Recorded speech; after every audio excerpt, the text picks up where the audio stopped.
Welcome back. All right, yep, entertainment guy video today. And I'm wearing a Nosferatu jersey. I got this from Geeky Jerseys, of course. Don't be surprised when soon there'll be some kind of an announcement coming from me regarding Geeky Jerseys. They did contact me. I've been buying their jerseys for a long time.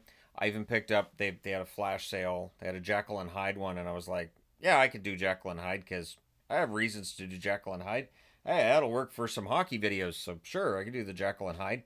But at any rate, I wanted to talk about my upcoming vacation. So, in August, my wife and I are headed down to Anaheim. Now, we're going to Disneyland. We've got 5 days in the park.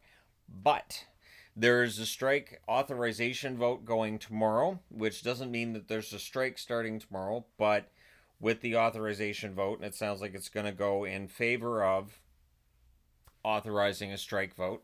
Um, in the event that that takes place, will the park close? What's going to happen? There's a lot of money tied up in this, and D23 is on August the 9th. D23 is the big Disney everything. Here's our announcement of what's coming up and getting everybody all excited, super gung ho and pumped. It would be hard to sell that while there's a strike going on. So I think for the workers, for the cast members and everybody working for Disneyland, this is the perfect time. Like, even though yes, I'm going down there on vacation, if there's a strike and if the park's closed, I have no idea how that's going to work. But in all honesty, it's the best time because of that. You've got to find the right pressure point. I cover sports all the time. What's the best time to go on strike? Right before the playoffs. Right before the playoffs is the best time to go on strike, or right before the regular season gets started. Everybody's all gung ho and excited, and then you pull the plug, which is why ownership generally in sports will lock them out before we get to that point. It's usually not a strike now, it's usually a lockout. Now, we won't see a lockout with Disneyland because uh, Disneyland generates a lot of money for California's economy. It is a major cash producer and a major source of tourist income, mine included. Now, it will not affect California Adventure. From what I've seen, California Adventure has a different agreement altogether. Downtown Disney has a different agreement too. So if I can't go into Disneyland, it doesn't mean I'm not going to enjoy my trip. I'll just enjoy it less. It also means that I'll probably get tired of California Adventure pretty quickly. It could mean California Adventure would be chock full of people, but it's usually chock full of people anyways, especially middle of the day it seems.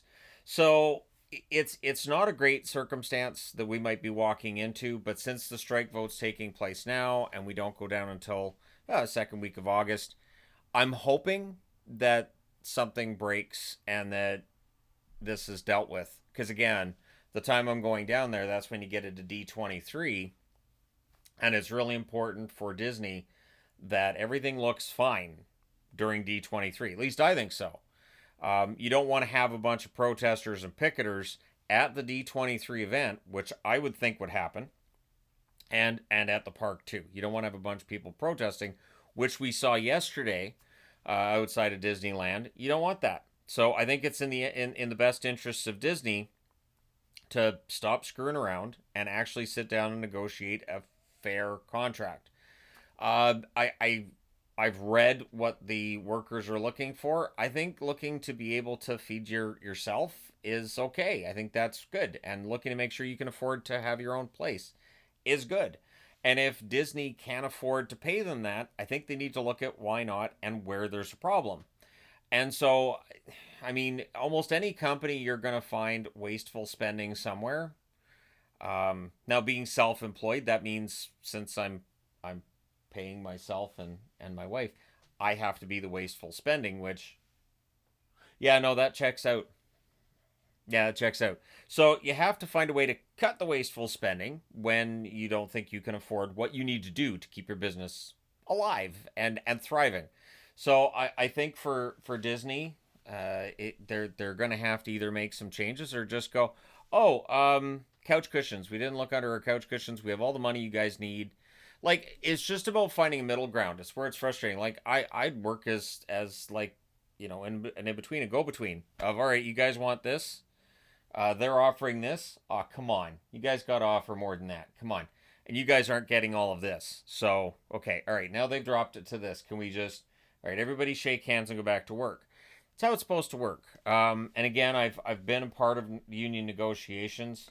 For those who are cast members who watch, and I know there's cast members who watch both of my channels, I don't think you guys will get everything you want because that's not generally how it works, but I think you'll get some of it. And I definitely think Disney could treat people better. I always try to be as nice to cast members as possible. Whenever I'm in the park, I'm always nice. I always, I'm always pleasant. And I am also well aware that these people probably aren't having a great day. The tagline, the happiest place on earth, is very tagliney, and it's great. It's not accurate. It's not. There have been days where I'm walking around and there's a kid screaming here and another kid screaming over there, and there's parents arguing over on that side, and you got a cast members rolling their eyes, and I'm like, doesn't seem like the happiest place on earth today, does it? And I've said that to cast members because if I can tell that they're stressed, I'll kind of use that as a way of saying, hey, totally understand that you're stressed out. I probably would be in your situation too. Like, I won't put them in a position where they're necessarily griping and bitching about other people in the park, but I just let them know, hey, this job might not be the greatest in the world. I get it. They put you guys in really unflattering outfits, and you get to go out there and broil all day dealing with. I mean, I'm sure a majority of people that come through are decent, but you're going to be dealing with some people that aren't. It takes 2 seconds to either through TikTok or YouTube find videos of people being obnoxious at Disneyland and Disney World and various Disney properties. People who feel like I paid for this ticket, therefore I own this park. It's not how it works, but there's people who definitely feel that way. And so for workers who aren't getting paid enough and might be worried about their, whether or not they're going to be able to buy food that week, dealing with some really obnoxious, probably pretty well off person who's like, "You guys are going to start this ride again because I paid for a ticket, so you guys are going to start it. I don't care if it's closing time. You're going to start the ride." I imagine in that moment, it's not the happiest place on earth for you, and totally understandable that in that moment, you kind of want to just walk away, just walk away and leave him there by himself on the ride. Just leave him. But again, you have a certain code of conduct and all that. But I do. I'm still we're still going down to California. I'm hoping we have a really good time. In the event that Disneyland is closed, there's still California Adventure. There's still Downtown Disney. There's still things to do during the day. And I don't know what Disney will do for people who are planning their vacations and coming down. Like our airfare is non-refundable. I'm pretty sure that most of our trip is non-refundable. So what would the plan be? I hope I don't get to find out. I hope that it's all resolved by then. And again, I hope the people that are looking for money, and again, it's not about people being greedy, because anytime that there's some kind of union fight, you'll see people going, they just want a free handout. No, they want to be able to pay their rent. These are people who aren't being paid enough money to pay their rent, which means either the problem's on Disney's side. Nah, that's it. It's on Disney's side. It means either they've got too many people working there, and that can be done by companies because they don't want to pay benefits. So you'll pay extra people to work half time. Again, the job that I had and worked at, when I started working there, people were getting full time quickly. I got full time within, I think it was 3 months when I started working there. And so I got full benefits. I had the medical, the dental, the 2 weeks off every year. I had all of it. And then as the years went by and everything got more expensive, suddenly the company wasn't hiring full time workers anymore. Suddenly they were all seasonal. Suddenly they were all part time. So what happens is you end up in a situation where people didn't know how many days they were going to get in a week until the schedule went up on Friday. Well, the schedule's for Sunday. So if you work Sunday through Thursday, and in some cases when it's really busy, you'll have people working on Saturday and Sunday. Usually it's Monday to Friday. And so these people find out on Friday that starting on Sunday, they're working 2 days a week. And there's nothing that the company's going to do for them. So now they don't make enough money to cover their rent. Also, the company that I worked for basically told you have to be on call for 7 days a week. And so during the busy time, you might work 85 hours in a week, because just they'll put you to work for 10, 12-hour days, and they'll call you in on your days off, and they'll just keep giving you more and more and more. And then the volume dies down, and suddenly, sorry, we can only give you 16 hours this week.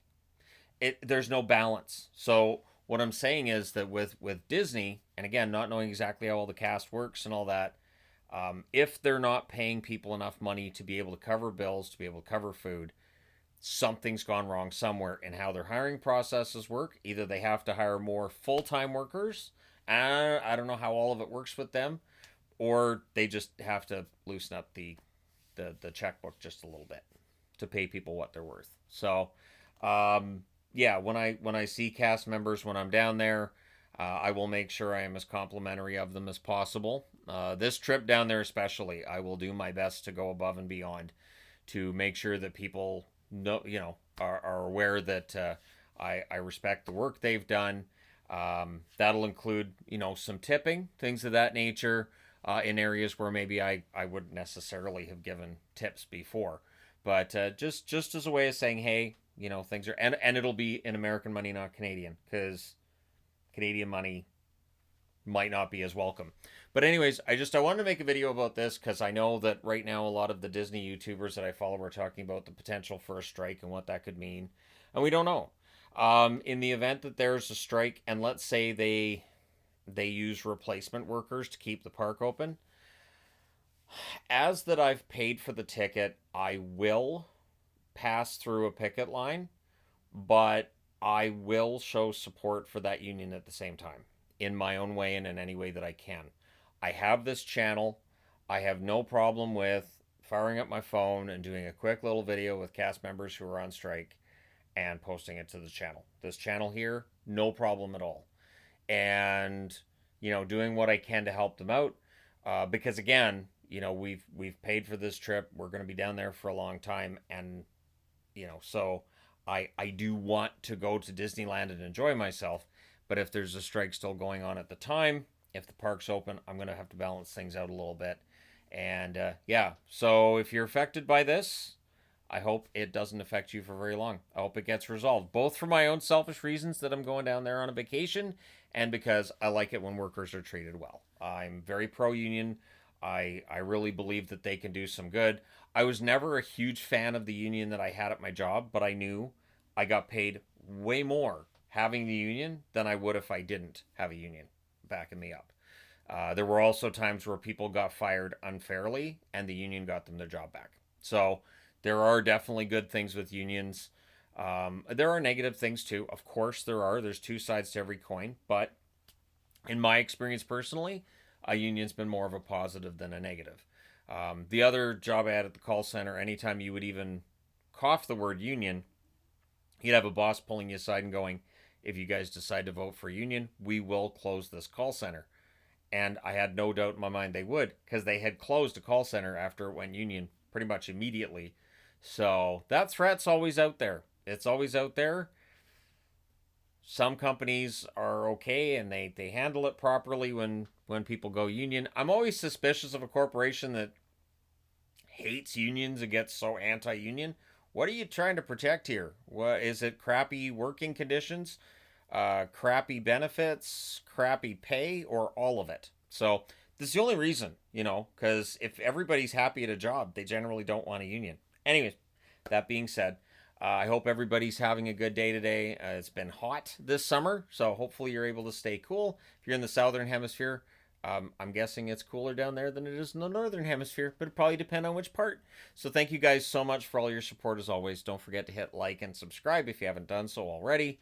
And so either way, we will be down in Anaheim. We will have a meetup on that Tuesday while we're down there. So look for that post on the Facebook page. So following the Facebook page is always useful for finding out when we're having events and where. And yeah, just stay tuned. So thank you guys so much for all your support. If you haven't already hit like and subscribe, do so. And if you're watching this video and going, that's the hockey guy, he talks about non-hockey, absolutely I do. Welcome, and I will talk to you again soon.